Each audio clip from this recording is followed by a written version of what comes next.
What made y'all choose to do Red Table Talk specifically on Facebook? They had a lot more creative control. I would come up with ideas and we would produce what we thought people were gonna wanna watch. People know the entanglement episode, but sometimes people forget. Let's name your dream 5 female influencers.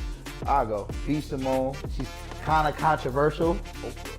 She got that effect, yo. Like she still influential. Yes.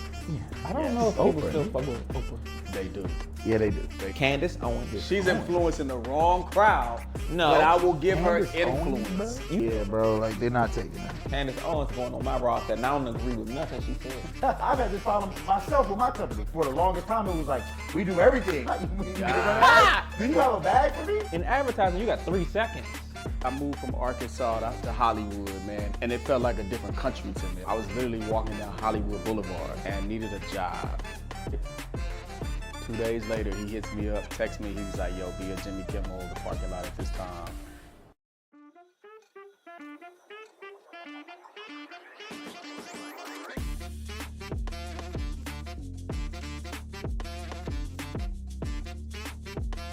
Welcome to the Business and Bullshit podcast. I'm your host, Steve Murray, with my co-host, Don Brown. And today we have a special guest on the pod with us, Karis Nelson, who is a 3-time Emmy-nominated producer.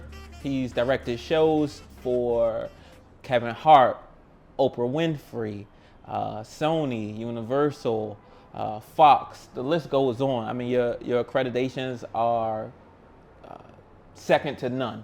Thank you. And you've moved from Arkansas all the way to Los Angeles. So anytime we have a chance to get industry's perspective from someone who has come from a place where they would be considered the underdog, it's always a pleasure to have you on with us. So with no further ado, Karis Nelson.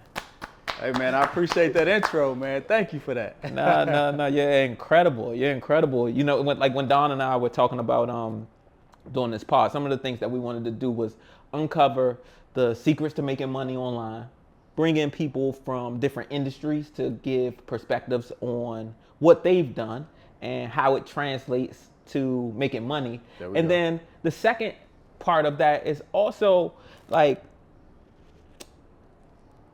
being successful in your own skin. Okay, right. So like for us, sometimes we don't always run into other professionals that look like us, talk like us, sound like us. So, you know, we They not like us. there you go. There you go. Right. According to this guy. It is Kendrick's. Yes, just like Kendrick's first hit said, they not like us. Yeah. Oh my God. But I mean, before we even talk about business or bullshit or anything else, I just want to give you a chance to talk a little bit about your background and what you come from and all of that kind of stuff, like your journey. Yeah, man. So like you said, I moved from Arkansas to Hollywood, man. And it was, that was a journey, right? So I moved here and it felt like a different country to me. I'm like, yo, what the fuck did I get myself into?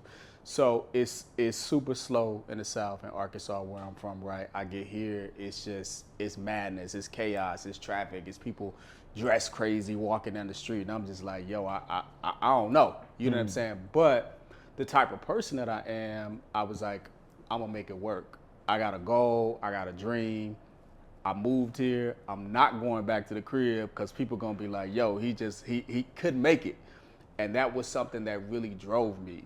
That piece right there, I was like, yo, like, again, I'm not going back home.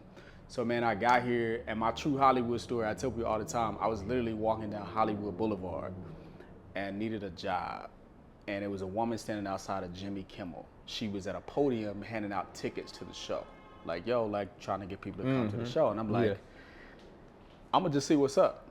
You know what I'm saying? There's a white girl, she was just like, hey, you wanna come to the show? I'm like, yeah, I wanna come to the show, give me a ticket, but I also wanna talk to your manager.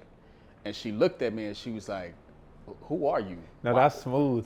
You know what I'm saying? That's smooth. I like that. Straight up. And she was just like, who are you? Why? There's no manager here. And I think to myself, I'm like, you're handing out tickets on the street. I do not think you're the manager. You know what I'm saying? Facts. I didn't say that to her, but I'm thinking, so I just keep talking to her for a minute. And I'm like, again, like, I really need to speak to the manager. She's like, nah, there's nobody here. And I asked her a third time. I'm like, yo, I really need to speak to the manager. She goes, gets the manager from inside. He comes outside. We start talking. He's from Alabama. Wow. Okay, so we got that Southern connection, right? Yeah. We talked for 2 minutes. And he says, this is the shortest interview I've ever done. Give me your phone number and I'm gonna hit you up. You got a job. Really? And I'm like, okay, we'll see, right? 2 days later, he hits me up, texts me. He was like, yo, be at Jimmy Kimmel, the parking lot at this time. This all the information I need. And that's what started it, bro. Wow. That's what started it all, right? Like speaking up, right? Being like, what's good? I'm here.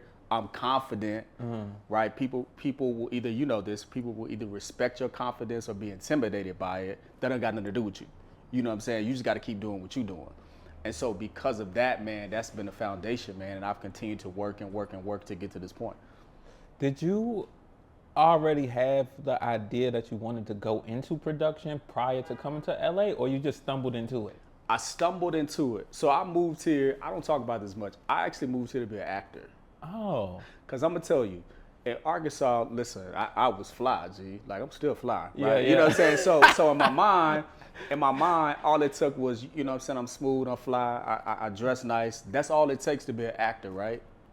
Of course not. Right, You know what I'm saying? right. Of course not. But I moved here with that expectation because I'm a big fish over here in my mind in Arkansas. Uh-huh. I know that's going to translate here in LA. What else you need? Yeah. You see what I'm saying? So I get here, I don't take any headshots, I don't go any auditions. I'm like, man, I'm not feeling this. And I cannot tell you why. Not a single thing happened. It was just like, yo, this is not for me.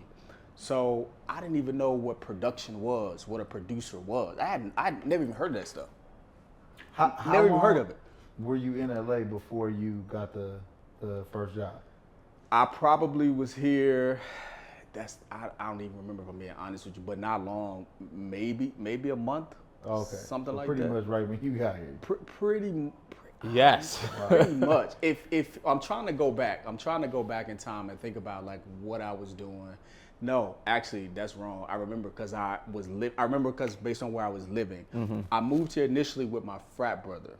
I was there for a few months, and then I moved in with some homies that I went to college with. So I was living with them when I got that job. So actually, probably, I'm gonna just say 6 months. I had been here some time, right? Like I said, trying to figure it out. It was absolutely not a month. I don't want to misrepresent that. Yeah, so it took me a minute. And like I said, that going up to her was a lot of confidence, but also some desperation. Because I'm like, man, I've been here 6 months. I don't want to be an actor. I don't want to go back home because people going to be like, look, he went back home just like we said he was going to do, right? So yeah, after that, man, I was like, yo, like, I got to do this. That is so incredible to me because LA is filled with people who come from another place that are chasing a dream. Yeah. And, you know, production is the big industry here. Translates to every industry, though, because, like, him and I have this debate constantly about the value of production for digital advertising. Okay. Because we both are obviously, like, in the digital marketing space. Right. And, like, when people come here, like, to just be able to stumble into some of the projects, like, what's the last project you just worked on? I just did a project for Warner Brothers. Okay. It's called Friday Night Vibes. It's a show with Kevin on stage, which people will know him, and Nina Parker. So it's a late night comedy show. Oh, okay. And it's another show you just did, though, where it was a bunch of black guys and they were talking. I think that's the one that got nominated for an Emmy, right? That got nominated for an Emmy. That's my third Emmy nomination for that. What show is that? That show is called Recipe for Change, Celebrating Black Men. Okay. Kev on Stage is also in that show. He was a host at the dinner. So that show is 3 dinners, right, in one night. Kev is the host. I met Kev at that show, and I told him, I was like, yo, bro, we're going to work together again soon. I don't know when, I don't know what. And the next thing we worked on, this is the power of like speaking things, putting into the universe. The next thing we worked on is a show, Friday Night Vibes, with Nina Parker. His first time ever hosting a show on his own. You see what I'm saying? It was like just because we talking and putting in that work. So, like, when you are doing a show like that, right? Yep. Like Recipe for Change, you have to select a cast. Absolutely. You have to match that cast with a specific demographic, Right. So that people stay and watch. Yeah, right? stay engaged. Yeah, because it's You got 2 minutes.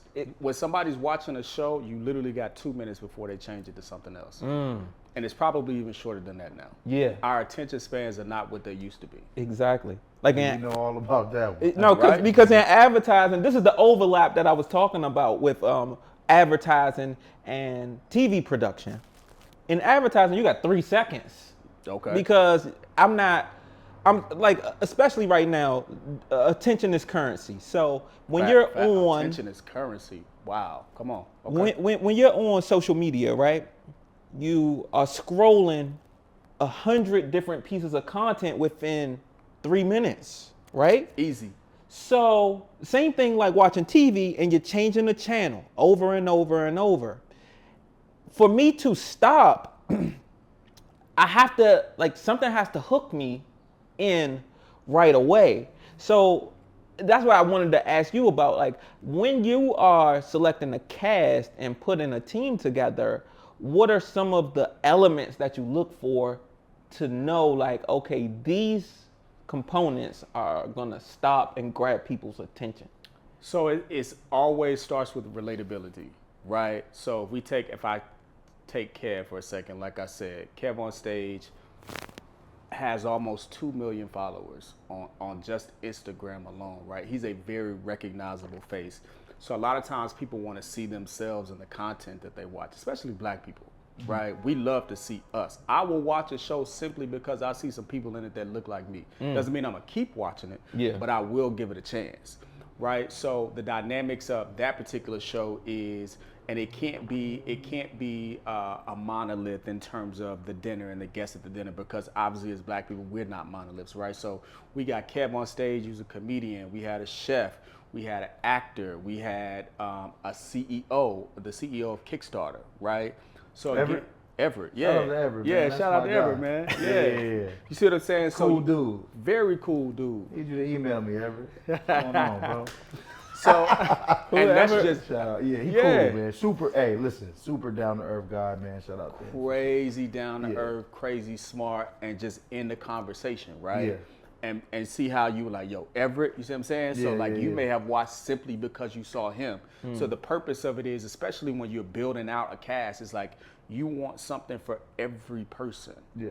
Right? Not just monolith, not just this one single thing. It's like when we talk about celebrating Black men, which is the title of the show, Recipe for Change, Celebrating Black Men, it's like, nah, like it's 3 Black men right here, right now, but all 3 of us are 3 completely different people, completely different interests, right?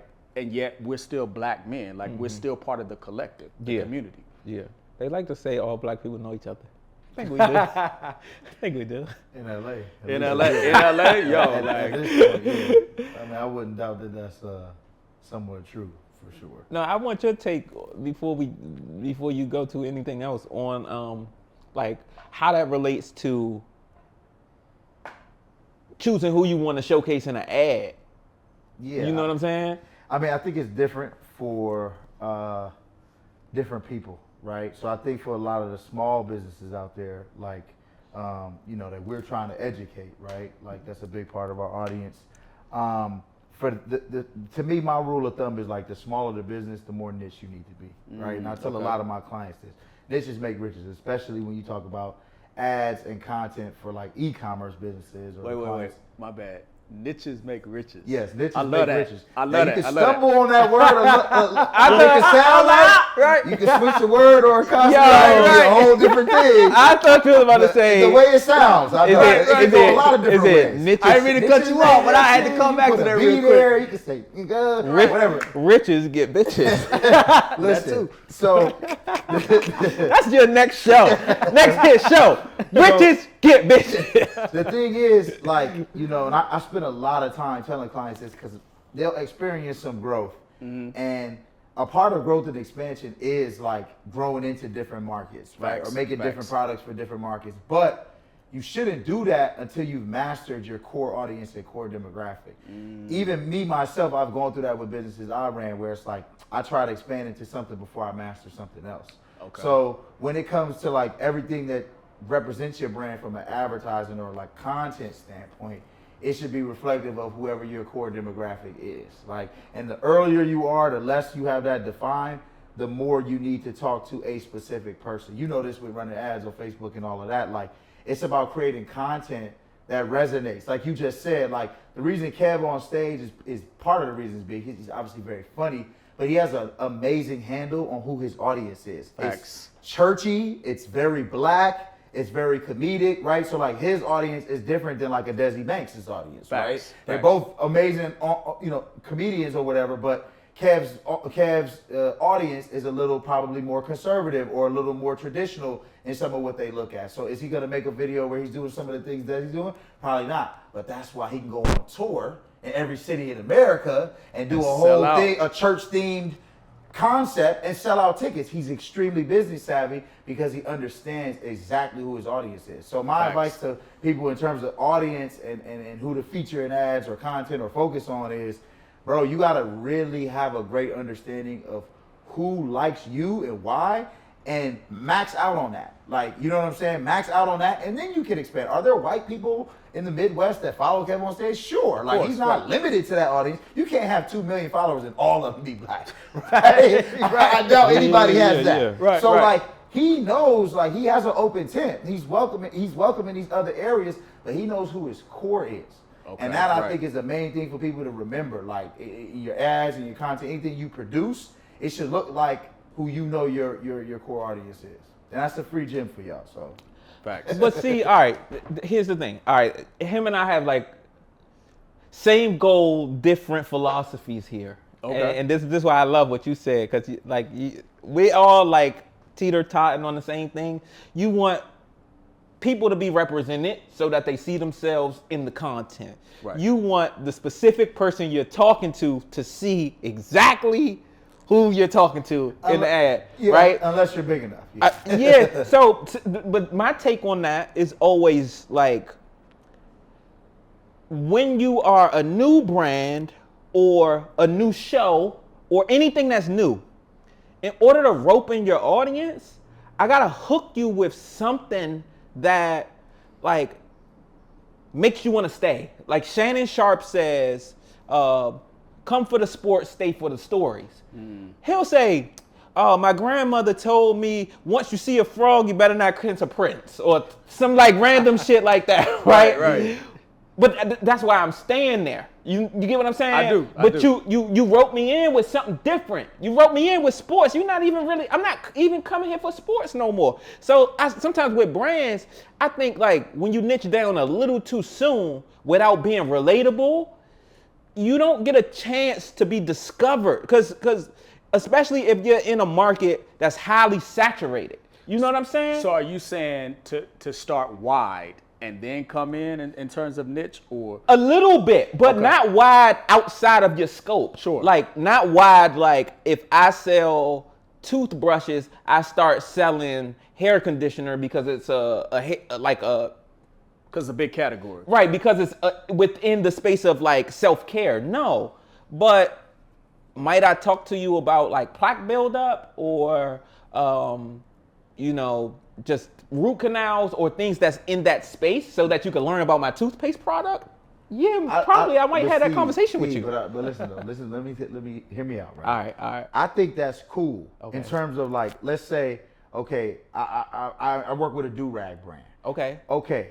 We know who the customer is. Mm-hmm. We don't always talk about do-rags only because you're not, with content, you're not just selling all the time. You want to have some value. Right. So sure, we talk about general hair care routines. Of course, we talk about, there might be an article or a blog about what to do if your hairline is receding and all of these concepts around hair care and around the do-rag, right? But what I'm saying is, to your point, you just kind of made my point, because if something's oversaturated, the way out of saturation is specification, Yeah. segmentation. It means like if I'm going in here and this big category of hair, right? What is it about my brand specifically in this bigger category? Same thing with content and media, right? It's like, okay, you can have black content, but then you can have your content that you just were talking about with the concept of the dinners and celebrating black men. That's a very specific thing with a more specific audience, right? So what I'm saying is, if all you do is like, hey, we're just gonna get a bunch of black people and have them dinner, like, nah, like you have to niche down in terms of offering some value, right? So who is that particular concept valuable to? Now, when you are Shannon Sharp and you're on Fox Sports or ESPN, you can afford to just be like, I'm gonna bring everybody in with this and then I'm gonna niche down. Right. But if you go into, especially as a business, if you go into an oversaturated space, you have to even be more specific about like whatever problem. We talk about this all the time. What problem are you solving and for who? Then you can always mushroom out. Like it's okay to do that, but at the core, if you want to be different than the other hair care brand at Essence or the other, the other newest app that's gonna be at Afrotech, whatever it is you do, you gotta niche down so that people say, okay, what do you do? I've had this problem myself with my company because I got an agency, and for the longest time it was like, we do everything. What you need? You need a commercial shot? You need to do you have a bag for me? Right. Yeah, I can do it. That's cool. Do you have a bag for me? It's funny. Right. Do you got a bag for me? And I'm still some of what you're saying sounds like you talk about building brand equity too. Yes. Right? Yes. Okay. Yeah, because your customers develop a stronger connection with you. Yep. Right? So if you go out and get 1,000 customers, or if you go out and get 1 million views because you had one video or one viral moment that was funny, you see it all the time with content creators. You made magic one time, you had people come to your page and they don't really know what that one video hit, but like we don't know what to come for. Right. I know what to go to Desi's page for. I know what to Kev on stage. I know what to go to House of Highlights for. I'm gonna see some highlights every day. Right. So trying to chase the wider audience too early is not going to allow you to make connections, right? Through your brand. I see. You see what I'm saying? You want to become a destination for people. Yes. I'm coming here because I know I'm going to get this. We just talked about Orleans and York. And shout out, y'all going to get a free plug from us, but it's cool. Black on business, right? He just said, you ever been to Orleans and York? What's the first thing I said? You had the shrimp po' boy? He like, yeah, just that's the one. That's why I go there.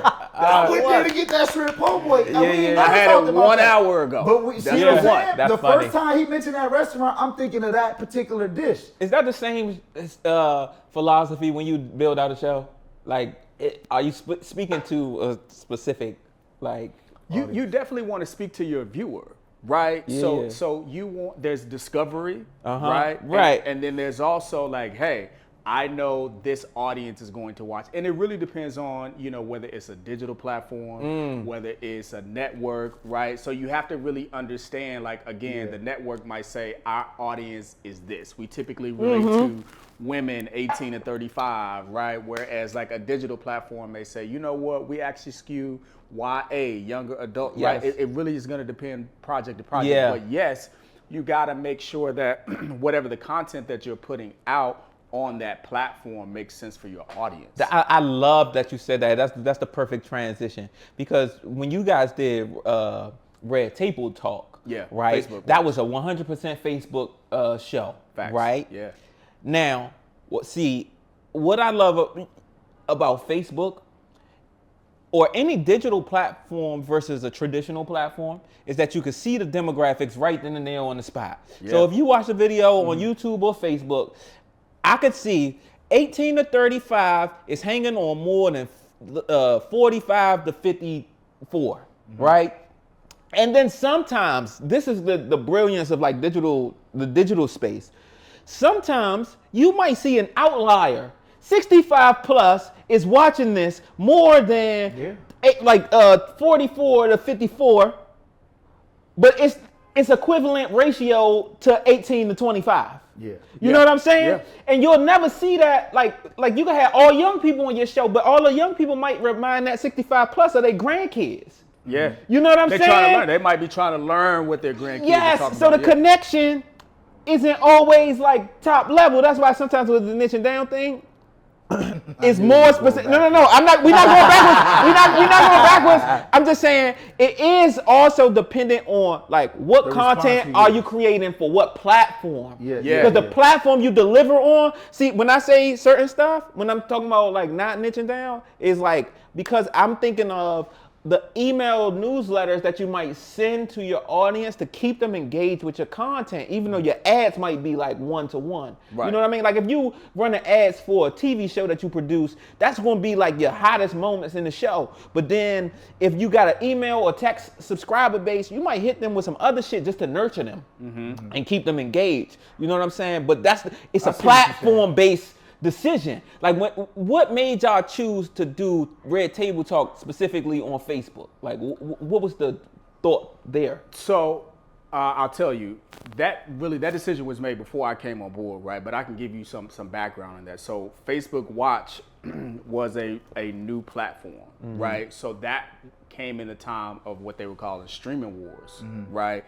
Everybody was getting into content. Facebook Watch no longer exists. I don't know if you know that. So I didn't know that. I told you they lost respectfully.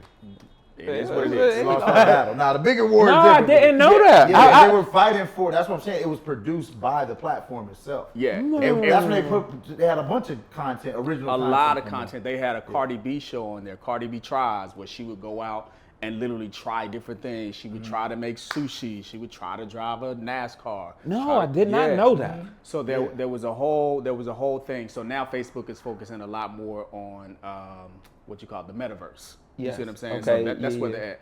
But in terms of that, so a couple things. One, Jada and family and things were like, yo, like we can own this, right? There's much more ownership on a Facebook Watch than there is on, say, NBC Universal. Exactly. You see what I'm saying? Yeah. And Like they could own the content. they can own the content. Okay. They can control. They had a lot Creative more control too, yeah. a lot more creative control, right? In all They would areas let you of produce production. whatever you wanted. It wasn't limited to like a predetermined audience.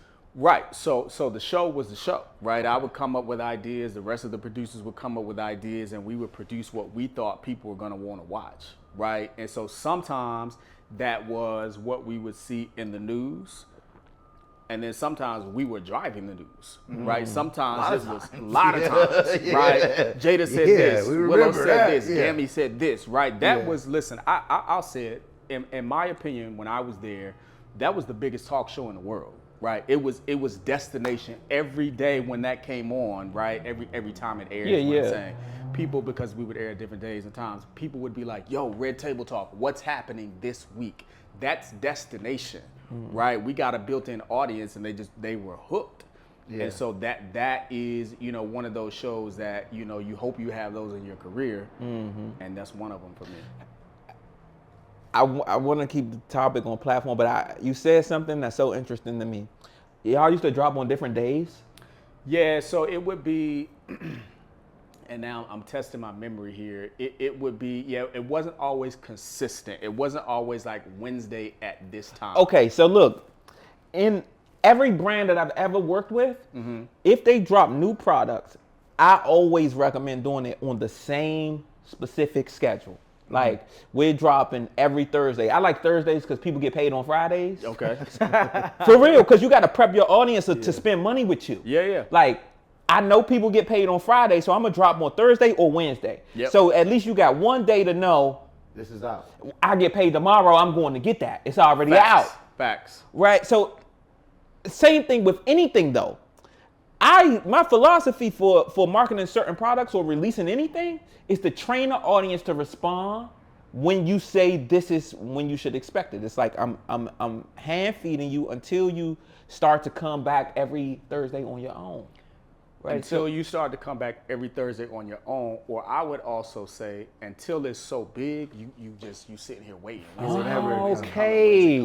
You see what I'm Got saying? you. Okay. You have control in that. Because your demand got so Your big demand is that so it didn't big. matter no more. If Adele says she's going on tour tomorrow, it's selling out. Correct.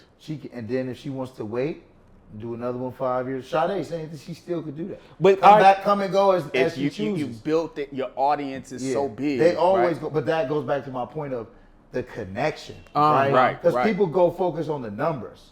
I have this many people on my email list. I have this many followers. There's people all the time with followers that are passively engaged. Dead That's why followers. when brands want to look at you, it's like you might have them, but you don't have them engaged. Like you just said, you don't have them looking and ready and waiting for your newest piece of content or your newest episode or your newest product. It's like, oh, that's cool.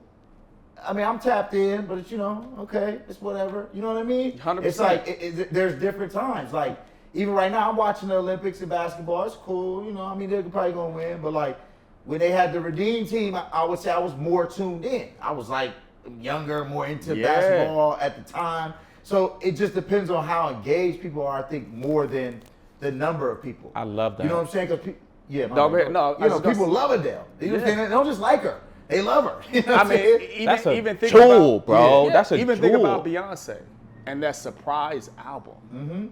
People wasn't doing that. Yeah, nobody was looking for Nobody was doing that. She dropped a surprise album, and then other artists after her tried to do that. But prior to that, it would be like, yo, you would read it in the headlines or whatever. Like this person's album coming out this day. They'd have a whole rollout. You knew exactly when it was coming out. And then she dropped a surprise album, changed the game. Now, because she could do that. Yeah. Right. Did the topics that you wanted to choose for that show change because of the platform that you were on? Red Table Talk, you said? Yes. No. Okay. Yeah, it was whatever we wanted to talk about. If we thought people would watch, we could do it. Okay. Yeah. There was autonomy. What was your research process in choosing topics or like conversation starters? A lot of it would be what's happening in the news, right? Okay. What do we think is big? Are there big news makers that are out there? And then some of it would be these stories that we haven't seen before, right? So one of my episodes, there was a black woman who grew up in a white household, and she struggled with identifying as black or what that actually meant, right? So her foster parents, her adopted parents are white, her husband was white, she worked in white spaces. It just was very hard for her to connect with black people. Once she did connect with her biological family, like she created a documentary about it, you could just see it. She was just uncomfortable as hell. She couldn't really understand her blackness.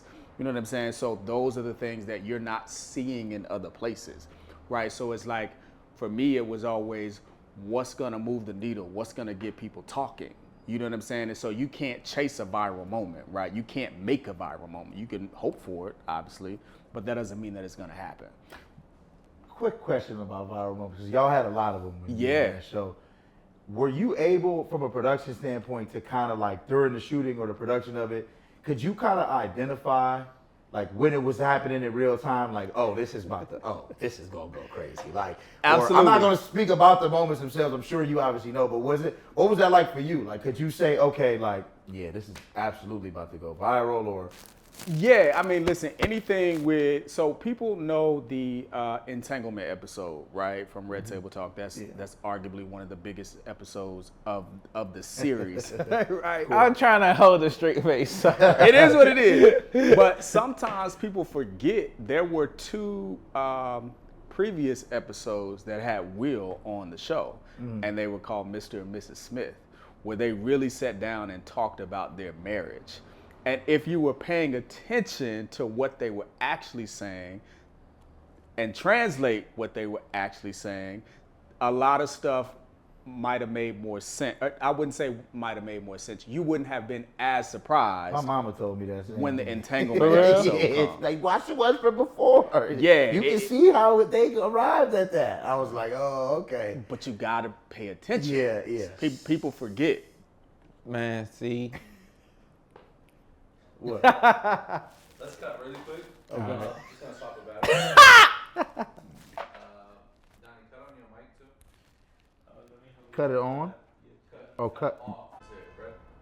Rolling. Alright, speeds. Speeds. Picking up where we left off. All right. I think we were talking about Red Table Talk, and I said something about that's the thing. So we were talking about the Mr. and Mrs. Smith episode. Oh yeah. And people seeing that and maybe not knowing when they Okay, I know initially. where I was going. It was language and copywriting, basically. Okay. All right. Ready whenever. Yeah. Okay, so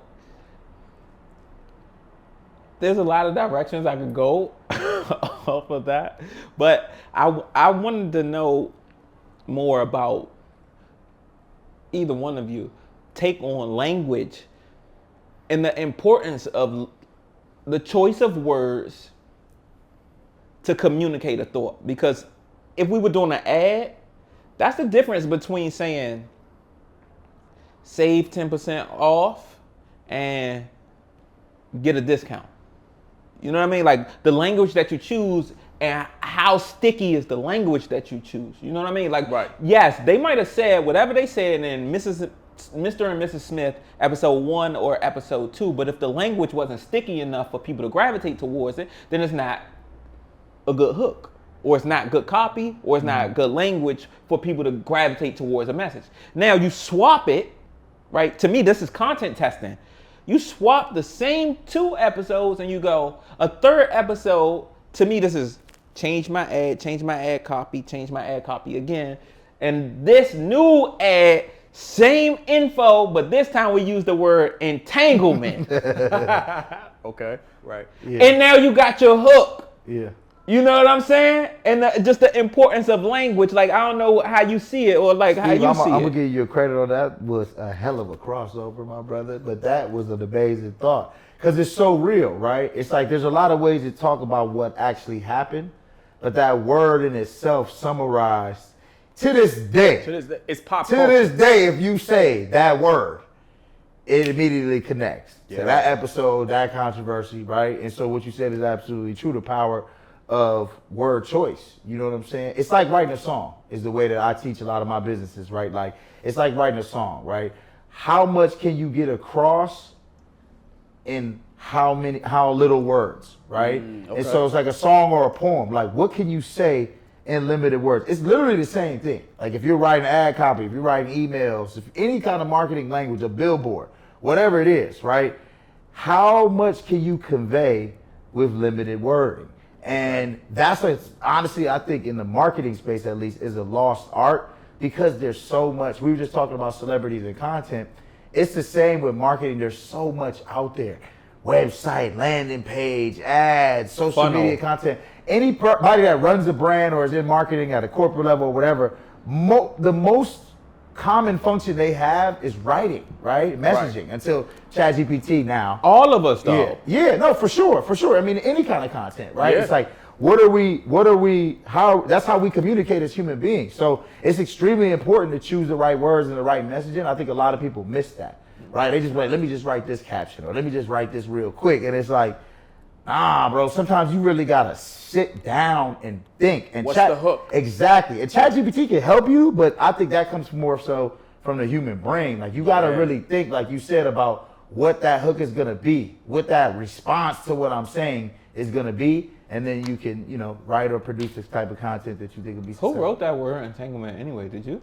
I did not write that. Because whoever wrote the word entanglement is brilliant. I think she just said it. And yeah, I was gonna say that was her word. That was right? improv? Off the that's cuff? how she chose to describe the entanglement. The funny Tough. thing is, it just sounds like Tough, a bro. very classy way to describe something. Correct. If Basically, oh, y'all was fun. Like, you know what I'm saying? Like it's like if you asked your girl if she was cheating, and that's a way that she might say yes. Like, It well, we had an softens it. entanglement. It and softens it's like, it. oh, okay. Like Yeah, everybody in the but- world was like, oh, But boy said, Go back "Yo, and watch come the on, episode." son. Like, stop playing. He said, yo, boy, stop playing with me. Like, that's what I heard when I watched it. I heard him go, yo, boy, stop playing with me. What you mean? yeah. I mean, no. So that's Damn, very- I was hoping somebody behind the scenes wrote that. Because that was fucking genius. But it You know was what I mean? Well, okay. Hold on. When you shoot, right? How much do you, because when you, all right, here's the angle. When you shoot an ad, we have a shot list, and then we check off everything on our shot. And we have a script, and we say these words to communicate in a concise way. How much do you allow to go off your shot list? So with that, that's actually a great question. With that show, there was no shot list. It's like we're gonna have a conversation, well, it's really, I guess shot list, it's really beats, right? So a beat is like, we're gonna talk about this, we're gonna talk about this, we're gonna talk about that. So sometimes in shot list, right, in other productions, it means something different. It's not a beat sheet. So there's some similarities in what you're asking. And so with that being said, it was still like, okay, we're gonna let them go, right? And if we get enough, maybe we can determine that this beat that we had here, we don't need it anymore because this one that we didn't think was gonna be big is so big. It's like, it's perfect. I love that. But it allows for more natural conversation. You know what I'm saying? Yes. Yo, trust me. My philosophy on marketing is more in line with beats. You know what I mean? Yeah. Because like I did a shoot one time with the owner of a company and he asked me for a script. And I said, you're not gonna memorize the script. This isn't what you do. Right. This isn't what you do. I can't give you a script for 8 products. We had licenses for different categories. One was hip hop, one was cartoons, one was mainstay jewelry, and then like so on and so on, right? I'm like, bro, you're not gonna remember a script. I can't give you scripts. You're wasting my time. Facts. I'm gonna give you top line, top of funnel information. Go, cause I trust my editor that much. And then I trust my ability to decide what's the best moments in this visual to turn that into a 30-second ad. I could do that. I trust myself that much to say that is our ad. You know what I mean? I don't like hard. That's confidence too, which is what we were talking about earlier. That's true too. You Sometimes said, I trust myself. that's true. But I think that depends, Steve. Again, even with the niching down thing, it's all about the level that you are at. True. Right. So same thing with your shows. It's probably other places that you didn't have as much creative control or production, freedom of production as when you were working with the platform itself. Maybe it was something that was on a network. I'm sure if it was like ABC, CBS, or whatever, then it's gonna have to be tighter. They're not gonna go for it's a lot tighter. Like, hey, let's figure it out when we get up there. Like, no, like I just had that experience working with a bigger client as well. They were the most detailed like I have ever seen any client be. You know what I'm saying? It was like, wait a minute, like that part can't be improvised, and the answer was like, no, it's not going to be. Like literally the way that the person is grabbing the ticket from the sheet in the shot, what the zoom level. It was just like. It was eye-opening for me, but I get it because brands of a certain size. So that was gonna be one of my questions for you is of a certain budget. Of a certain budget, yeah, of course. So that's what I was gonna say. Like when you were working of a certain budget, of course. When you got the money, I don't got time to be playing with you niggas. That's what they trying to say. When you got the money, I don't got time to be playing with you. Yeah, niggas. no, absolutely. You got a bag for me? So exactly. And I'm still on that. If you do, you got a bag. If you do, we gonna figure it out. But for you, bro, I want to know, like, cause you had other production experience, right, in your career. Yep. So, what were the differences working with an actual social media platform itself? Because that's a rare opportunity. And as you mentioned, that was during the time when they were trying to produce more content. But how did producing with the platform itself, did it give you certain advantages or freedoms, or like, was it like, yo, we don't have to worry about how well this is going to do because this is the platform? Like, how was it different from some of the other stuff in terms of how it impacted your production? Yeah, so the metrics are different, right? And we kind of talked about this earlier. When you're on a digital platform, right, you don't have the same, like, the ratings aren't quite the same as when you look at like traditional television, right? Using Nielsen over there, right? Yeah, you're using Nielsen ratings. And so you have a lot more autonomy on the digital side, right? Like you said, hey, like you can try a lot more and see what works, right? You have that freedom, and it's like, oh, like, would we have talked about this if we were on the NBC Universal? Who knows? I don't know. But that was a smart move on Jada's behalf, right? Like I said, taking it to Facebook, because again, you can test things, what works, what doesn't work, right? And so what I've noticed is, and we just talked about this in terms of some of these brands, right, that have the big budget. I did something for a big fast food brand, right? And I had to write out the entire beat sheet, but this beat sheet was a script, and it was like they wanted her to say this and the talent to say da da da da da. I mean, it was like literally 3 pages, right? And so I'm like, yo, like this talent is not an actress, right? She's a musician. Okay. We'll see what happens. Now I'm having to feed her the lines. I sent her everything in advance. Line by line, right? Been there before. And so our shoot was an all-day shoot. Yes. You see what I'm saying? Yeah. And so that's the thing, right? So again, like you said, working with this brand, they were like, oh no, we need her to do it just like this. We need her to open the bag just like this, unwrap just like this, right? And so again, networks a lot of times, they have just legacy of what they know has worked in the past. Yeah. Right? Versus formulaic. It's not always like what's happening right now. They're slow to get to the right now. Extremely. Right? Whereas when you have, again, a company like, Facebook Watch or Facebook and having Facebook Watch, they got plenty of money and they will allow you to just make some mistakes. Mm-hmm. You know what I'm saying? Sometimes you don't get to make the mistakes at the bigger network because they're like, oh, wait, we're 3 shows in, the ratings aren't what we would like for them to be. Mm-hmm. So yeah, we're gonna start like pulling budget. Right? Bro. So in the first 3 episodes, I gave you $100,000 to make each episode. I'm just making up a number. But for the last 7, because I gave you a 10 series order, I'm cutting the budget back. That's actually happened to me. I've been on the show where they were like, it literally started with, there is no budget. That was what was said. Go out and make a show. Network. Show wasn't doing well, and they were like, okay, bet. Now you got a per episode budget, and it ain't big. You know what I'm saying? But make the same show, but the money ain't there. Yeah, no, I was gonna say, like, I've had recent experiences like that. Okay, in, one of my other businesses. I'm not gonna call out the retailer, but we've been dealing with a major retailer, and I actually want to take this time as an opportunity because people ask me about retail all the time. Mm-hmm. Whether it's a studio and you're a creator, or it's a label and you're an artist, or it's a retailer and you have a business, right? Like, working with these bigger entities, whoever they may be, can get really fucking tricky, bro. Like, you know what I'm saying? Like, and however good it sounds, I'm not saying not to do it, but however good it sounds and looks, everybody out there should know, like you just mentioned, like the amount of power that they have. So similar experience for me, they told us they were going to sell a product at a certain price. We start walking into stores, the shit is $2 more than they told us it was going to be. And we come back to them and like, yo, like we talked for a year about it being this price. It looks like this price. You know what they told us?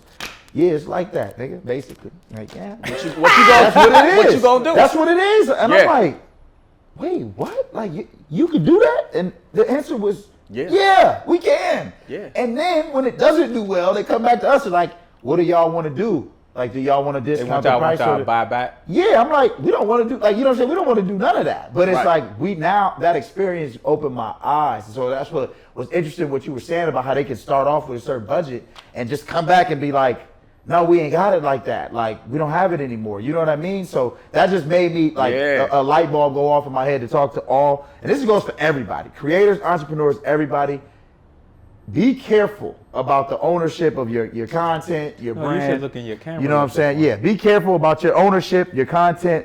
Whatever partnerships y'all get into with these big entities, whether they be labels, retailers, whoever it is, think about that shit. You know what I'm saying? And make sure you're, beyond anything else, make sure your contracts are tight. Because our contract, once we got the lawyer, shout out to my mom who's our lawyer. Yeah, see, they thought they could play. I love that. They thought they could play for a little minute, right? And try to bully us. And so they told us a certain thing, and that thing wasn't in the contract, right? They basically said, yeah, we could do that until we got our lawyer on the phone, and she said, no, the fuck, you can't do that. Right. And then they backpedaled, but see, they just thought we were young black ownership. We don't know shit, so they could bully us around. You know what I mean? So the contract is what's going to save you when you're dealing with these big brands and these big entities, honestly. So get that right. So I'll throw it to you, though, Steve. I would say contracts save you in big brand situations, not small brand situations. If I loop that back, what I mean is a brand will hire an influencer or talent of any level to execute something. You give them a front end and then they have a back end. Well, if let's say it's a $10,000 deal, What you gonna do? Take them to court over $10,000? Me personally, yes. No, you're not. Court over $10,000. No, you're not. Run that. No, I know I'm doing it now. That's actually my number. I'm taking you to court. You know what? I didn't mean for this. This wasn't supposed to be on this episode. I'm gonna say it anyway. You got a bag for me? Yo, 10 rack. Here we go. Okay, court over 10 rack. Okay, right? I'm not gonna lie. Here's the you got a bag for me. I'm giving you a small claims court. I don't want my bag. Anytime you do marketing, you deal with talent. Right, That means you got access to talent. I got access to talent on any level. I don't care. It's in our network. Yeah. It's not a flex. Talent is in our network because we create campaigns, we shoot ads, we work in production. Absolutely. Karis, you could call me and say, hey, do you know this person? And I could probably get access to them, and same thing vice versa. So it creates this landscape of like marketing, advertising, talent. Yeah. All goes together. Yeah. OnlyFans calls me. Hey, we need some new talent. What you got? Keep going. I know the story. Keep going. I go. It's juicy. Yeah. I call my boy who runs a studio. You right? Okay. Yo, I got Asian Brat's manager. She's on fire. Oh, is she? I'm not. No, I don't think it's Asian Doll. I got Asian Doll's manager. She's on fire. That's my people. They good. They always do straight business. That's a good person for you. Right. I call him. Yo, Ty, boom, boom, boom. He told me you straight. Who you got? I got a deal for you. We'll bust it down like this. 10% on the front end, 10% on the back end. Yeah. He's like, I don't got Asian Doll no more, but I got a Cuban doll. I don't know who she is, but because of the network that it came through, I respect it. We'll see. Okay, I'll submit her. Boom, Right. Submit her. Everything is good. Hey, listen, you guys are gonna give me, we're gonna take 5%. I'm gonna take 5% from both sides because I'm brokering. Right. Here, right? That broker fee. Yeah. Let's talk about it. I gotta get paid. How I need my you bag. think I'm gonna bring you a Yeah. deal? You think I'm gonna bring you a deal for free? Nobody brings deals for free. Right. Right. The deal gets done. It's like $300,000 in total, front and back end, Okay. something along those lines, with $100,000 up front, right? Yeah. Now we sign the contracts. Everything's good. The first $100,000 gets paid.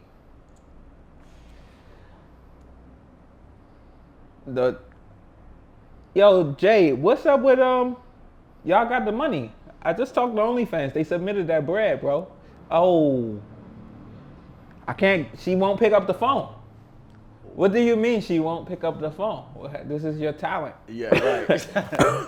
You got a bag for me or not? You got a bag, bro. I just brought you the biggest bag you ever had. Wow. I can't get in contact with her. She ghosted me. All right, boom. Yes. Do I got paperwork? Yes. Do I got contracts? Yes. But am I gonna take you to court for $10,000? It's not my time value over $10,000. I'm glad. For smaller businesses, they got so many other things pulling at them. First, that means you got to file a small claim. That means you got to hire a lawyer. That means you got to get representation. For bigger brands, the budget is like. No, for sure. But let me just let you know something. The pettiness inside of me. I'm the same way. I'm gonna get my Actually, money. Let me stop this shit, because now we're called business and bullshit. Yeah, we're on the still talking a bullshit little side. business, but we in the more I mean, bullshit that is side. actually business. Like, That's what no, it is, but it's right up our lane, right? Mm-hmm. And I'm glad you brought this up, because this is a great concept. My thing is, I've been fucked over numerous times with business in numerous ways. Oh, referral fees, all type of stuff, right? Right. Same difference. Yeah, exactly. But for me, it's the principle. Like, Of course. Like, here's the thing. There was a time when I'm not as mature as I am now, right? Okay, and if you play in my face like that, I got other ways to come and get the money from you. You know what I'm saying? Like, there was a time when it was like, oh, You really? pulling up. I'm pulling up about that bread. Like, I've lost friends about this. Like, don't tell me. My thing is this, because now it's no longer about the money. Because if you're letting me know you're finessing me, we have a different issue now. It's disrespectful. It's disrespectful that you think that you can do this. Yeah. But here's what I learned: the way sometimes we, especially black men, who can lose our lives and everything we work hard for in an instant, we're all one fucking choice away from it, right? Yeah. Like, and when somebody takes from me, I know the choice I really want to make, like, because I want you to learn the lesson. It's no longer about the money. I need you to walk away from the instance knowing that It's the principle, the principalities. that you wasn't supposed to do that. Like, somebody got to stop you, and I'm going to be Batman or fucking Superman. I'm going to fly in and save the day and stop you from doing this fucked up shit that you doing, running off and stealing from people. Yeah. Because now you stole from the wrong nigga. So instead of handling it how I may have used to, I am going to get the lawyer. I am going to go to court. Fair. I am going to get my fucking money back from you. Like, Yeah. I'm getting my, even if I lose money, to get it back from you, you dirty fucking bastard. You stole from, like, why did you take it? Like, bro, like that story, when you tell that story, it does upset me. Because it's like, well, who moves? Like, why do y'all be out here moving like that? Why do you think you can play with me? Why? See? I need that question answered. Why do you feel, even if this is what you do, why do you feel like I'm the kid on the bus that you could pick on? Like, nigga, I'm not, like, you know, even in a corporate way, For sure. I'm not the one. Okay? Correct. For sure. Yeah, no, fuck that. You know, We can get that bread back for you. I don't disagree. I don't disagree with none of that, right? I don't disagree with none of that. The thing is, when you get to a certain level, this is the downside of success. You get to a certain level where your time and like value for certain things is going to take a certain amount of energy that you don't want to exude.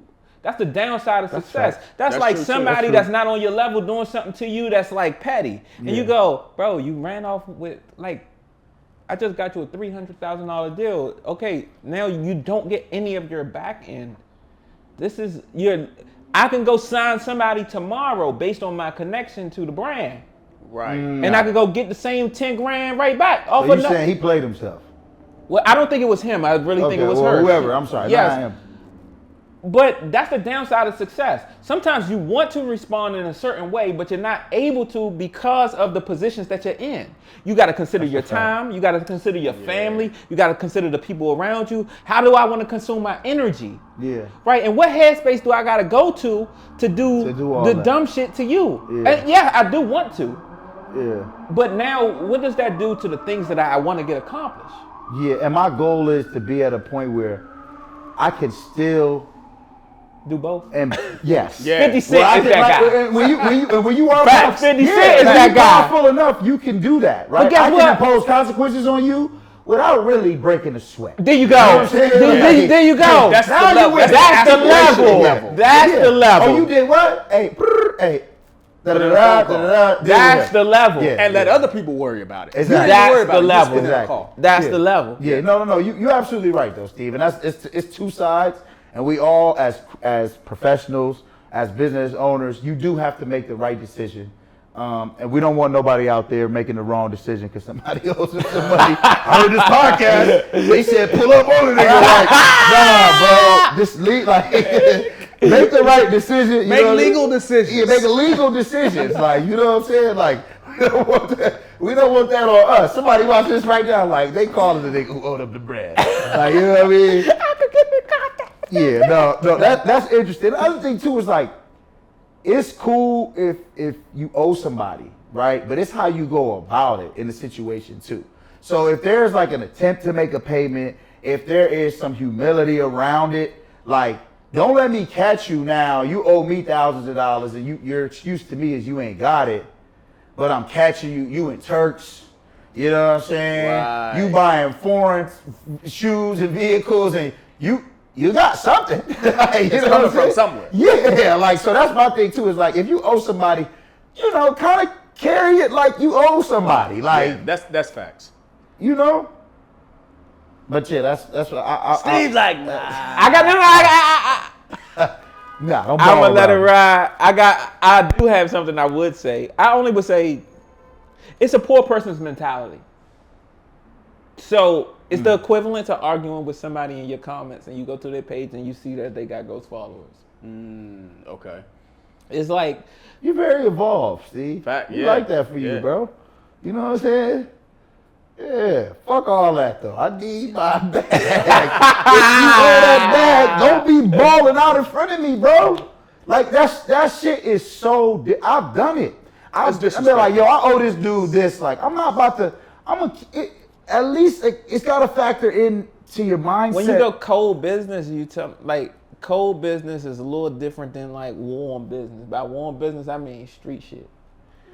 Well, listen, here at You get what I'm trying to say? Shit, like, you get what I'm trying to say? Digital marketing. We talk to some of the foremost productive, members of our society, of the Hollywood. Yo, no.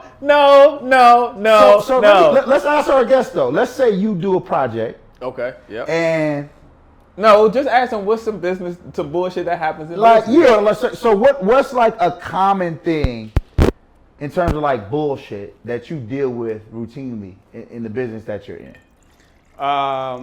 So, sometimes, depending on the project that you're on, sometimes I might have to invoice people, right? And when we start talking about net 30 days, net 60 days, net 90. He said 90. That 90 is different. That 90 is different. Nigga, I had a net 180. Hold on. Steve, you doing something with your mic where It's rough. the receiver's getting disconnected. Oh, shit. You like moving around.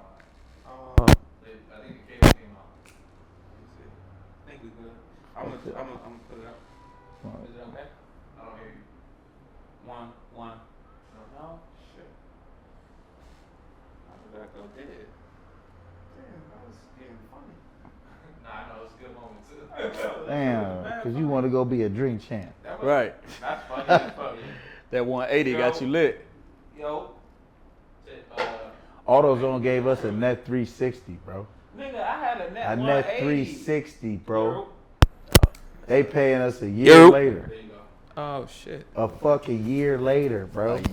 Net 360. Actually, it's a net 364 I've never heard of because it's before it hits 360. I did a net 180 for AVN. Nike, and that was like, I never do that shit. It's crazy. It's All right. crazy. Who the fuck? We should talk about that. Hold on, too. time Who the out. fuck No, we can made that rule? No, Right. we can reset. We can reset and you can ask the same question. What's some Okay. bullshit that happened in business and let them go. Okay. And then we'll jump into it. Yeah. Go ahead. All right. Yeah, clap. We were still wrong. Oh, all right. All right, so speaking of some of the bullshit that happens in business, obviously you being in the entertainment and production space, what's some common bullshit that you find yourself having to deal with in that industry? Man, so when I have to submit invoices for projects, right, and they hit you with the net 30, net 60, net 90, I'm like, you mean it's gonna take 90 days for you to give me my money? When I've delivered the project, it's done. Yeah. I've moved on. I'm not editing the project. We've already filmed it, so again, editing is done. Like, I've literally moved on to maybe 2 projects in 90 days. What's the holdup? Yeah, I could have had a baby. Like, Facts. you know what I mean? Like, it's just like, I'm Go, emotional about this. go. So, in my other business, I have a business relationship with a retailer who is paying us on a net 364. A what? Yeah, a net 364, bro. Nah, a year after we get the bread. A year after. And I've never heard of that 364. my whole perspective, bro, is like, That's a savings account. That's a 401k. like, This should accrue an interest. who the fuck ever said, like, it's cool to pay 30, 60, 90, 120 days later? Like, who made up a net anything? Like, No, 30 what is the cool. fuck? 30 is cool, bro. 30 is What- cool. but I even- can deal but with a 30, I know, bro. we've learned to deal with it, but I'm saying, like, the concept itself, like, why is that even like a thing? Like, I'm gonna pay you 30 days after you did the work. Like, what the fuck? We don't do that. I can't go to the grocery store and say, I can't go to the dispensary, buy the weed, smoke the weed, and be like, yo, I got you in 30 days. They hit you with that can't do afterpay. That you can't do that shit anywhere. When we spend our money as consumers, we don't get a net 360 or net 30 or net nothing with nobody. I'll pay in full. I want to get on a plane, I gotta pay Delta the bread. Like, I don't understand it. I don't understand it. Who the fuck said you net anything? Like, net what? Net for what? Like, that shit is dumb, bro. Like, it does not make no sense. We got used to it. as business people, it's like, You well, have- this you is the have way to. it goes. Like, Right. But like, my thing is, says who the fuck? Yeah. Who said this shit was okay? No, net 30, I kind of understand because sometimes if you're dealing with cash flow and you're sourcing and stuff like that, it's like, okay, I get it. Like, you need 30 days to I don't make got 30 sure. days to pay my rent though. Like, Hey, why is everything I'm figuring out else- my cash flow too, though, Why- right? Yeah, I got I'm cash figuring out my flow. cash Okay, flow. okay. Why is your cash flow a reason not to fucking pay me, and I don't have that agreement with nobody else? But hey, you know what's interesting? A credit card statement only reports 30-day late. So if you owe on your credit card and you go 1 day late, all the way up to 29, it doesn't get reported. It's almost like you have a net 30. This is true. This is true. But I got to pay that credit card bill, and And that has accruing. adverse effect, is interest, and on my credit score. I technically have it, but I don't really. You know Can what you I'm saying? add interest into a contract? Yeah. I've never added. I have it in my contracts that if Really? you pay after a certain date, you are accruing the late fee, which is essentially interest on the whatever it was you paid, fee. and it rolls over. So you want to pay a day late, it's this, but it's for every day you're late, it adds. Wait, what you do? You do per day? Yeah, I need my bag. Like So how much per day? I'm not splitting because different people have. Oh different shit! All right. But yeah, if give you me an pay- example of fake number. So it's like 10% of the total amount that's day. due, huh? Per day? Per day. Oh, I like that. I like Yeah. that too. Yeah. I've never heard of that. It usually, so the point I put it in contracts is to scare motherfuckers into paying me On time. On time. I don't ever usually have to use it. It's like a nuclear bomb in a way. Like, you know what I'm saying? Like, Yeah. I have the right to charge you this much, but usually it's something that we don't have to end up using. We've had to pull it out a couple times when clients tried not to pay us. And then we said, well, actually, I'm entitled to what you owe and this much more. I would hope not to have to exercise this clause in the contract. And You do that before the 30 days. Like sure. as you approach maybe day 25 or something. after 14 days late. After it 14 starts days. Yeah, it starts to come in. You give them 2 weeks. Yeah, give them 2 weeks to be late as you want, and then after that, we on your ass. There you go. And that's just what it is. I like that. Because you know, in our industry, they won't. People play. They play. Yeah. You know, and then No, as a business owner, you send so many invoices, bro. When you're busy, that's just the thing about nets, bro. When you're busy, you can't always like. Can't I'm be not- running, chasing down. Yes, Yeah. that's the worst the thing. whole You don't thing. want That's to a- chase down your bag, bro. Like it's a bad feeling when you gotta chase down your bag. Like I had a company give me a net 180, and it wasn't discussed up front. I was so confused. I was net 180, my boy. Like, where did I agree to that at? I was like, my job is done. My job is done. Yeah. I signed, sealed, and delivered. What are Yeah. you talking about 180? Well, the production doesn't go on until it's like yeah, no, we not. I may or may not even still be alive. Right? I mean, you should. I was like, if I die today and I got a net 180, who's collecting my bag? That's really what I thought. You was switch to No. I mean, so two things, and I want to ask you another question too. Okay, yeah. Because I want to get your opinion on something he said, because we a little bit into the bullshit segment now. Slight pivot. I know you mentioned doing something with OnlyFans, right? And I want to get your opinion on this as somebody who's, achieved a certain level of success in, what we would consider to be a legitimate entertainment industry, right? Yeah. Let's say Steve goes out and gets somebody, maybe an actress, little to not known actress, or somebody who's not a big celebrity, but they become big on like OnlyFans, right? Okay. And let's assume they're not doing anything too crazy, Yeah. right? But like, and this is for you too, Steve. Do y'all think in this modern day and age, in 2024, that having an OnlyFans is something that will ruin your brand? Like, would you cast somebody, for example, if they like, yo, she was an OnlyFans actress or OnlyFans creator? Excuse me. Honestly, Yeah. yes, depending on the project. Okay. And I'm gonna give you an example. What's the the Mia Khalifa? Yeah. Oh yeah. We gonna act like we. Yeah. I know who Yeah, that is. you see what I'm saying? Know who that is. Of course. She went legit. Yeah. You know what I'm saying? So depending on the project, absolutely, right? Because if you, especially when we talking like paywalls and stuff like that, like, Yeah. oh, you already got people paying you, you already got a built-in audience. An audience, yeah. Okay, yeah, let's talk. Okay. Depending on the project, yeah. Are there projects where you will be like, no, you can't, like I can't? Absolutely. Absolutely. Certain stuff is like, this is not going to make sense. It's going to diminish what we're trying to accomplish. Yeah. Because of perception. Okay. Yeah, 100%. On OnlyFans, my perception shifted once I worked with them because I learned about it.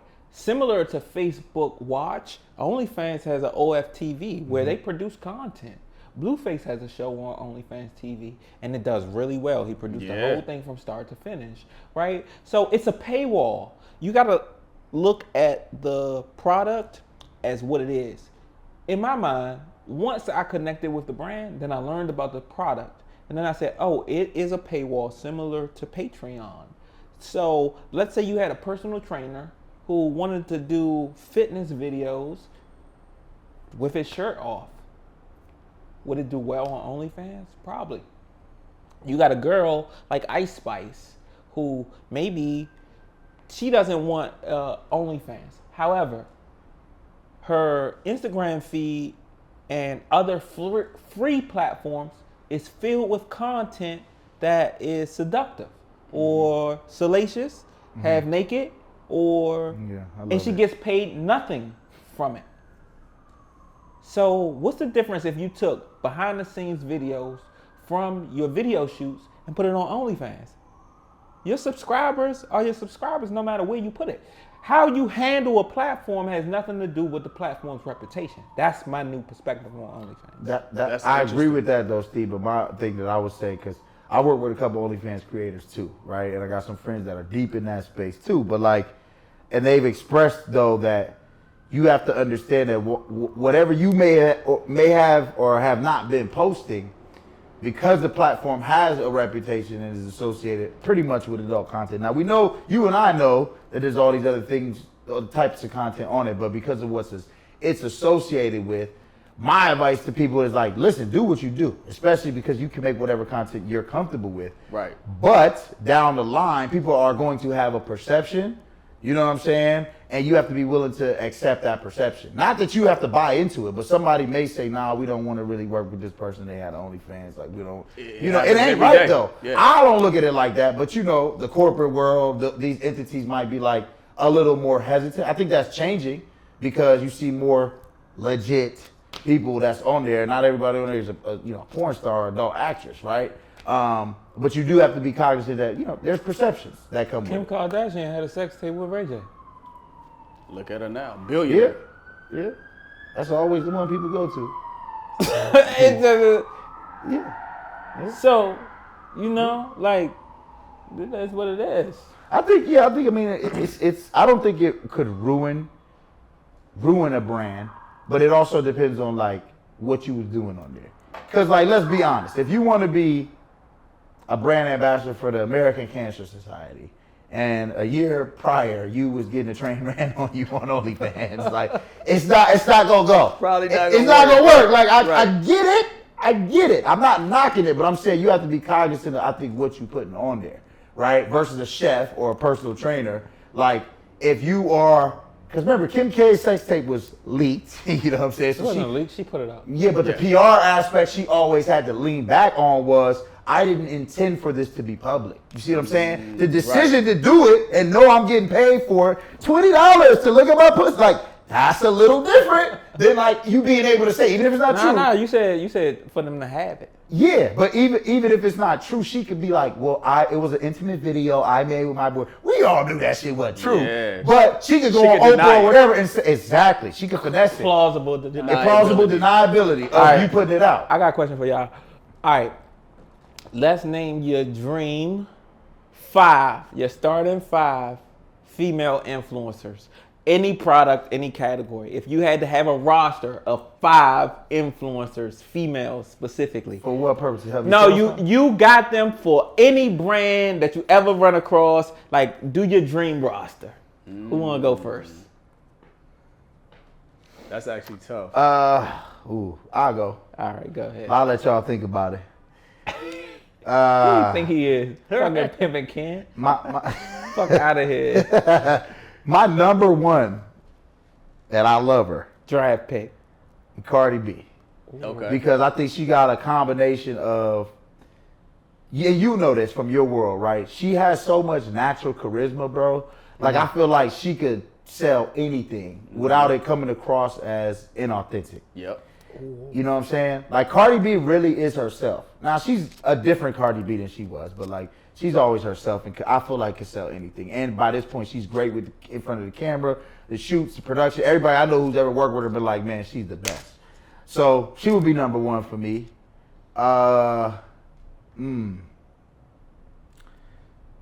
Number two, I would say B. Simone, because she's kind of controversial. Okay. But from an online standpoint, whether you love her or hate her, I think she always makes herself relevant. And from a social standpoint, like, she's in the conversation at all times. At all times. And she does that on purpose. She does that with intention.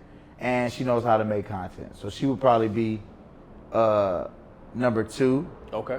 I would say Meg, but I feel like Meg is a little overexposed and has so many partnerships and is so loved that, like, I don't know what kind of dent She might make. she'll probably make, you know what I'm saying? Like, it's like, okay. But I put her on the list just because, like, she's always being discussed as well. Mm-hmm. You know what I'm saying? So I got Cardi. I mean, Beyonce, if I can get her, if we can get her. You know what I mean? Beyonce's in the you said conversation. dream list, so Yeah, like dream shit. list. Dream Beyonce's list. a great Beyonce draft gotta pick. be on there. She's Like, in the conversation. she Yeah. gotta be on there. You know what I mean? I feel like probably her and J-Lo. If we talk about a dream list, no disrespect to B. Simone. Now that I'm thinking, I'm starting to actually dream who she might gotta get taken off, bro. I'm thinking online influencers, bro. I mean, He looked at me when I said B. Simone, like, nigga, really? Bro. Fucking idiot. Like, oh, she's in my top five. I'm thinking Outta influencers, here. though. What? I'm thinking influencers. I would say. Nope, you're done. No. Replace B. Simone with Sade. okay. Yeah. We can get Sade. I love to get her. She ain't gonna do it, but you said I'm dreaming, so that's my fault. Sade influences who to do what? Are you kidding? My mother? Who's buying shit, Steve? Whose influence has impact on demographic? You a marketing nigga. Sade, you ever been to? He don't know. All right, go ahead. He don't know. I got go- five. What's your five? Go ahead. You don't want me to go. Dylan. I'm gonna tell you. Dylan. Fucking Dylan. Dylan's legendary for that, by the way. That is iconic shit. That's fucking I iconic. bet niggas still see him everywhere on the street. Dylan. Ain't nobody saying his name once, bro. Nobody. Yo, he said he never said that. Recently, like within the last year or so, he was like, yo, I never said I was the... I'm like, yeah, you did. Yeah, you right? did, bro. I want to show with Dylan. Right. I want to show with Dylan. He's legendary for that. He Okay. probably aged out, but Facts. So top I five. love Dylan. okay. I'm surprised you didn't say this name. My first one, Rihanna. Ah, yeah. Oh, B. Simone though. Bro, I was thinking No, on the B. spot. Simone. You should get B. Simone because she's funny. You said influencers, bro. I was thinking social media. What he saying? was Big head ass boy. Yes. I was thinking. B. I Simone. was thinking. Shout out B. Rihanna, Simone. yo. Rihanna, like, she, Yeah, that's just, number she one. just got it, yo. She's got like, it. She got her it. likability is so crazy. Yes. And it's just like cross-generational. Like, everybody loves her. Yeah. You know what I'm saying? So that's my number one. And after that, these are in no particular order. Okay. Okay. I gotta go with Beyonce because again, she's Beyonce. We saw what she did with Renaissance. We talk about influence and everybody wearing silver and looking like the Tin Man and all of that, right? Like Facts. she did that. So that's number two. I'm gonna give you a wild card. I'm gonna go your Sade route, but I'm gonna go a little different. Older, I know what you're gonna say. Angela Bassett. Oh. I And like I'm gonna that. tell I you like why, that. because she gonna bring in the aunties, your mamas, and and the young women. Okay. Right. I like she, that. She just, I like that. That's a multi-generational. I like that. She gonna now rock you're with you. thinking. Yeah, You're yeah, she thinking. I told you I was gonna give y'all time to think. Like, You're thinking, brother. Somebody had to go Be first. Simone, big bag. I need a revised list. Okay, Angela Bassett. I mean, another obvious one in the older range is Oprah. She got that effect, yo. Like she still influential. yes, I don't Yes. know if people Oprah, still nigga. fuck with Oprah. they do. Yeah, they do. They Do y'all still fuck with Oprah? You know what? Yes, they do. They definitely fuck with Oprah, bro. Who? What I age? watch Oprah go somewhere and watch how people want to take pictures with her. No, that don't count. It People take does, pictures bro. with anybody. She graduated. She No, people take Oprah- pictures with anybody. that don't Nah, mean bro. nothing. Oprah's a titan. No, yeah. gangster, people take pictures with anybody. Like Not like her, bro. They take pictures with Charles No White. And I celebrities like want Charles to take White. celebrities want to take pictures with Oprah. Like pictures don't mean nothing. Do she Celebrities sell, want to take pictures with Oprah, bro.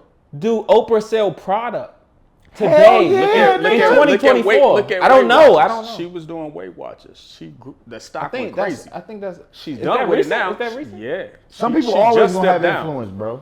Quincy Jones still got I influence. wonder if young girls still like Oprah. Oh, Do yeah. young women still like Oprah? I want Young to women know. ain't got no fucking money, Steve. That's not true. That's the influence. That's the Gen Zs. Do y'all? Their I don't. mama's buying I that wonder. shit. Does a Gen Z person know Oprah? That's. Like. Do they know? Y'all I don't. overrated. Like. What do you overrated know her Gen from? Zs. They ain't got no fucking buying power. No, serious. Yes, they do. No, they That's don't. They buy Bro, they're cheap 25. shit. They buy bro. Roblox and shit. Nigga, they got $5-10. But see, Oprah's so always They got coming no into money. their career, But see, bro. I'm not just going young. So we, in my mind, when we talk about influence, I'm trying to get I know, but everybody. I don't disagree. But I'm Marketing trying to niggas say. love Gen Z too No, much. That's no, what that's all. not true. Gen Z, TikTok, Gen Z. Dance challenge. Does a 60-year-old still buy new product? Yes, nigga. Yes, they have the most money. They got money, but they're they're marketing niggas are generational No, what buyers. happens is there's a cycle of purchasing. If I buy Tide, and I've been buying Tide soap all my life, I only buy Tide. You cannot move me anymore. Like right now, we're in an age bracket where if there was a new version of iPhone from another company, we probably won't move. Okay. Yeah, but Oprah can move them. I don't know. She Can can Jay-Z move me off of iPhone? No, he can't. So that's how I think about Oprah. Can Oprah move a generation off of something that they aren't already using? I don't know. Listen, she moved a generation to Barack Obama, right? Now, we talking 15, 16 years ago now. Yeah. You know what I'm saying? But That's that was insane, influence. by the way. That was insane. Okay, so that's My your last four. Who's your one. fifth one? Go ahead. Let's let him get his fifth off. This one's on like 3%. So let's let him get his fifth. Let's cut, and then we'll pick up where you want to go. All right. My fifth one, Miley Cyrus. I love that. I love that. Now, run tell that. You got a strong lineup. I like that. Miley Cyrus. Miley Cyrus. That's tough. That's I mean, she's always gonna have a certain amount of influence because I feel like a generation grew up with her. So that's a dope five. I like that. That's a dope five. That's smooth. All right, let's cut that. Nigga, Oprah hater, cuz. I'm not an Oprah hater. Hearing a story like that is a better for a business person than me. We rolling cameras? When you run as do this, and this, because I don't think You want to turn the I AC think off? we still too early in our discovery. Yeah, I We got do that it. a little later. Ain't got nothing Like, attached. once you get it, you know Yeah, what I mean? once you get Like, your hook. once you get that, we're experts in our fields. But when you work behind the scenes, man, getting into discovery is challenging because nobody knows what you do except for people that really are in your space. Like, I never seen you work, but I know everything you're saying is true because I know the industry. And you say certain words that let me know that it's true. Yeah, man, it's people that's been out here longer than me that still can't figure this shit out. Yeah. I be like, man, like Hard, bro. I can only help you so much. I can get you an opportunity. After that, it's on you. All right. Steve, we gonna get We rolling? 3, 2. Camera's rolling. All right, so we know Oprah ain't in your five. Shut but, up, bro. I never said that. I just don't know if she could move people. Who is My who's five, first of all, I'm going. This is America. I'm getting Taylor Swift. Okay, that's a Good big one. one. That's a big one. Yeah. Yeah. Now I'm getting Beyonce, Yeah. number 2. Then I'm getting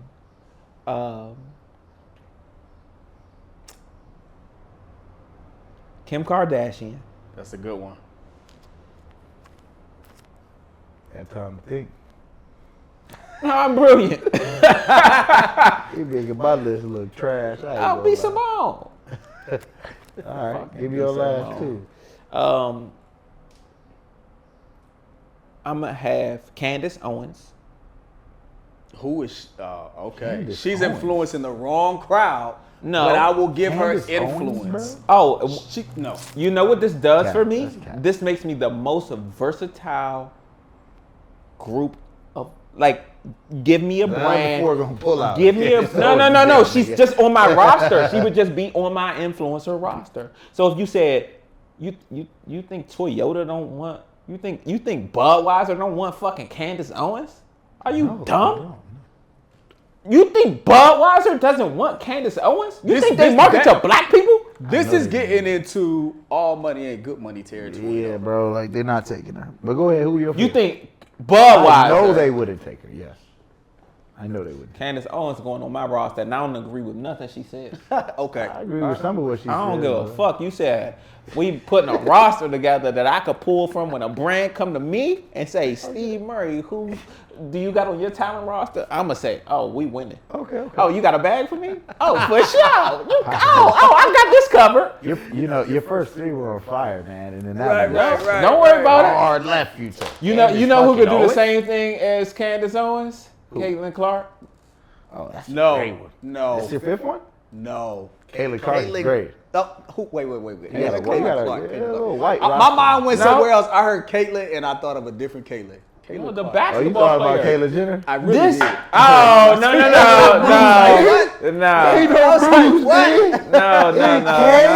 No. It would be Angel Reese or Caitlin Clark. the It's a freaky toss up, but I got Beyonce. Yeah. So Yeah.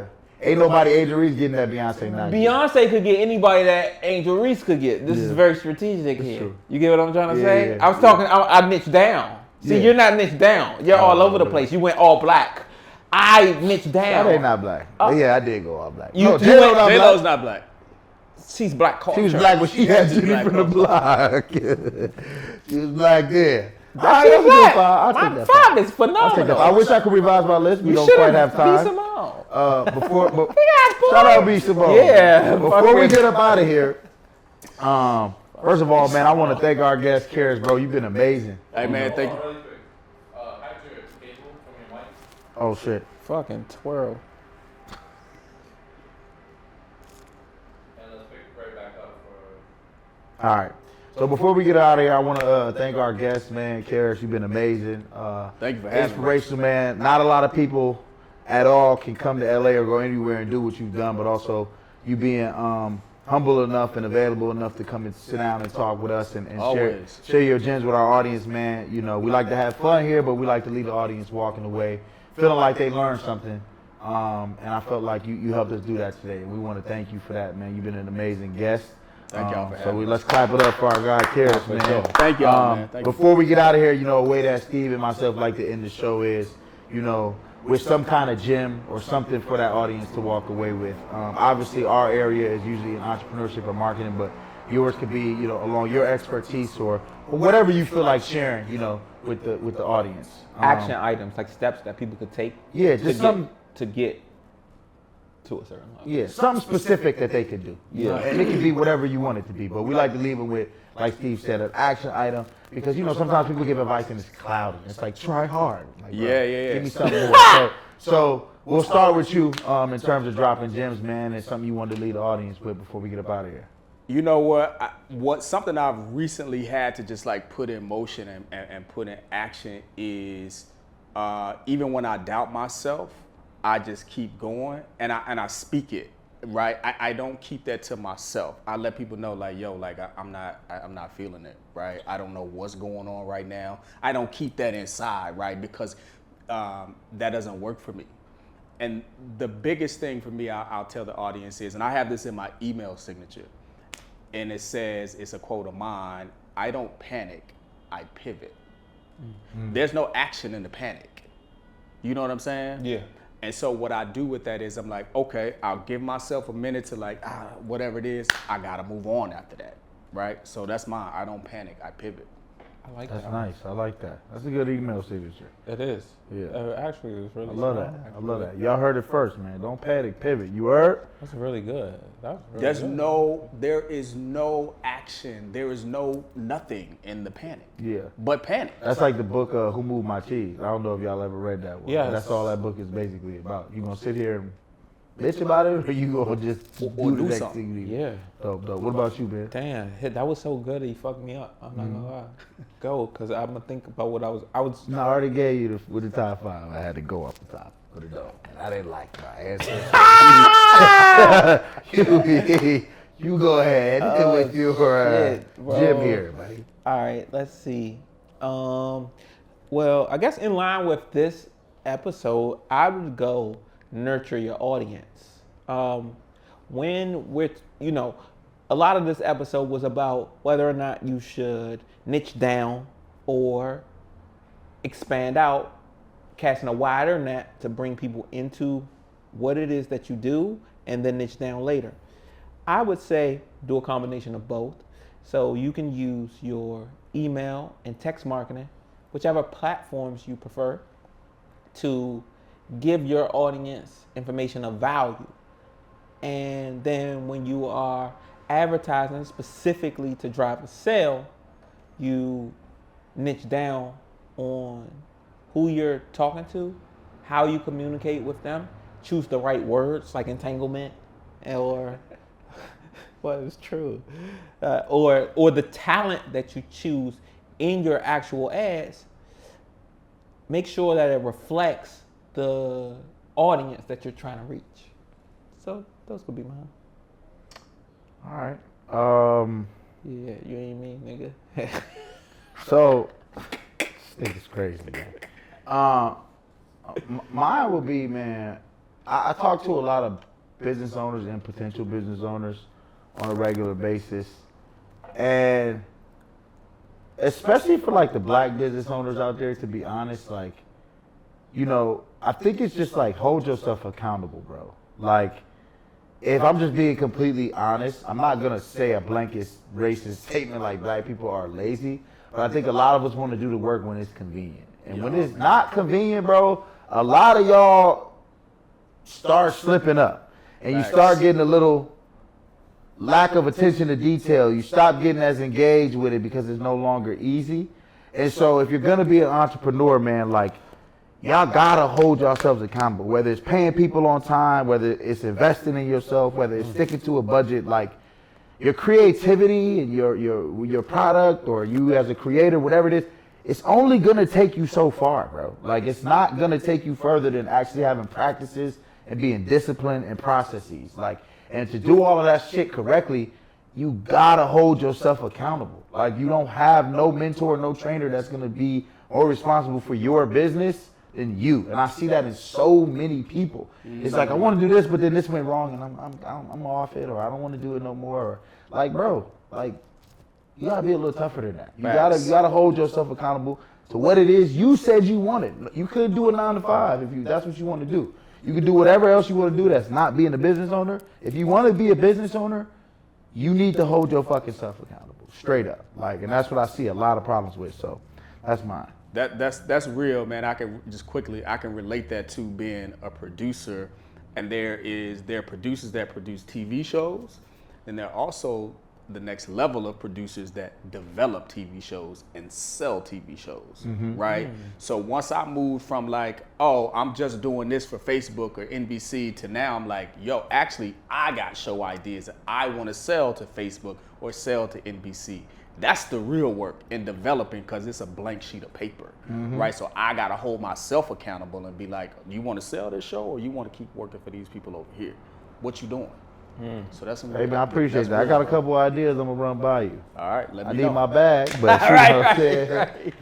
Right. Got a couple things offline. We're going to run it up, man. Steve, take us home, man. Listen, you guys brought in some incredible perspectives. And I think conceptualizing this show idea, I really just wanted to bridge the gap. I want to have conversations specifically about business, where a person gets value, actionable items that they can do and apply to their business in real life and get industry expertise. And I think this is like, you know, it's hard to find people who work behind the scenes because they are behind the scenes, and you have got to be actively working to know that who's behind the scenes. You're definitely one of those people that is behind the scenes that's pulling a lot of strings, and I'm just glad that you joined us today. So just do all the stuff that people say at the end of the show. Like, comment, share, subscribe, hit the bell, and thank you for watching this episode. Man. Appreciate y'all. We out of here. That was pretty good.